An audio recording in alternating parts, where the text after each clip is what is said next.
a warning against hypocrisy.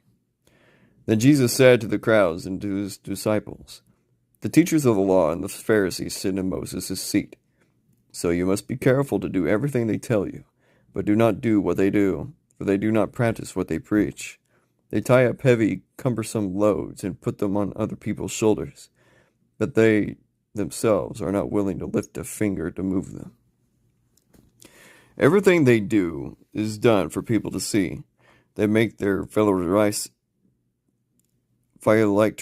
wide and the tassels on their garments long. They love the place of honor at banquets and the most important seats in the synagogues.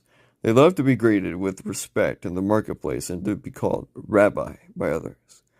But you are not to be called rabbi, for you have one teacher, and you all are brothers.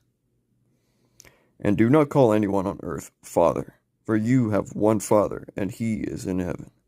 Nor are you to be called instructors, for you have one instructor, the Messiah. The greatest among you will be your servant, and for those who exalt themselves will be humbled, and those who humble themselves will be exalted. Woe to you, teachers of the law and Pharisees, you hypocrites! You shut the door of the kingdom of heaven in people's faces, and you yourselves do not enter, nor will you let those enter who are trying to. Woe to you, teachers of the law and Pharisees, you hypocrites! You travel over land and sea to win a single convert, and when you have succeeded, you make them twice as much a child of hell as you are. Woe to you, blind guides! You say, if anyone swears by the temple, it means nothing, but anyone who swears by the gold of the temple is bound by that oath. You blind fools! Which is greater, the gold or the temple that makes the gold sacred? You also say, if anyone swears by the altar, it means nothing, but anyone who swears by the gift on the altar is bound by the oath. You blind men! Which is greater, the gift or the altar that makes the gift sacred? Therefore, anyone who swears by the altar swears by it and by everything on it.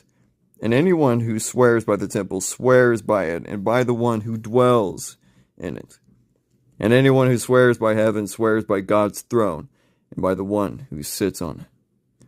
Woe to you, teachers of the law and Pharisees, you hypocrites!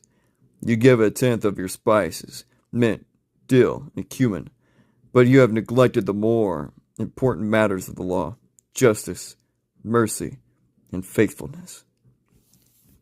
You should have practiced the latter, without neglecting the former. You blind guides, you strain out a gnat, but swallow a camel.